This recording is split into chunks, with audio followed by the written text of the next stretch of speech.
नमस्कार मित्रांनो, स्वागत आहे पुन्हा एकदा नवीन ठिकाणी, नवीन अनुभव आणि नवीन माणसांसोबत. आजही आम्ही चाललो आहोत कोकणातली दक्षिण काशी, तिथे आम्ही जात आहोत.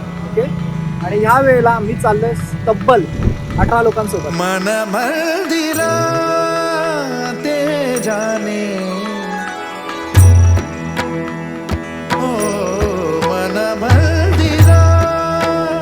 So finally guys, we are in Kunkeshwar. मन मंदिरा. मी पहिलं शंकर मंदिर असं बघितलं लाईफमध्ये, जिकडे मंदिराच्या आतमध्ये वटवाघळ आहे. संवेदना. तर फायनली मित्रांनो, कुणकेश्वरची सहल चालू झालेली आहे. संवेदना. आम्ही कुणकेश्वरला पोहोचलेलो आहोत आणि आम्ही पहिलं मंदिर जे करत आहोत त्याचं नाव आहे मन मंदिरा ते जाने उजळून घे. सकाळचे 5:30 वाजले. आम्ही पोहोचलो आता रत्नागिरीला.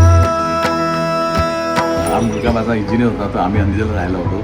तो ब्रेन हॅमरेज होऊन तो स्वामींसोबत गेला.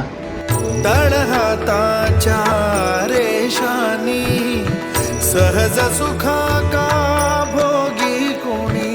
जे स्वामीने दिलं आयुष्य अतिशय चांगलं आहे, खूप वेगळं आहे. स्वामी खूप वेगळं करून घेतात. सहज सुखा का भोगी कोणी. गायज, आपलं 5वं दर्शन झालेलं आहे आज कोकरगावचं गणपती म्हणून. चैतन्याचा गाभारा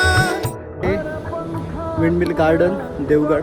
त्याचे झेप घेरे पाखरा. मित्रांनो, आम्ही आलो आहोत आता रत्नागिरीमध्ये. उजळून घे साधगा मन मंदिरा ते जाणे उजळून घे साधगा मन मंदिरा. बघूया आता मुंबईला कधी पोहोचलो आम्ही. पण झिपलाईन आता करायचे, तर आता करायचे.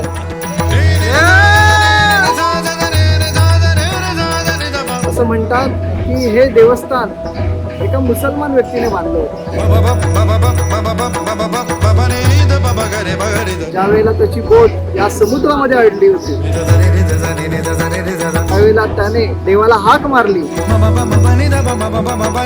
त्या हाकेला शंकर महादेव प्रसन्न झाले.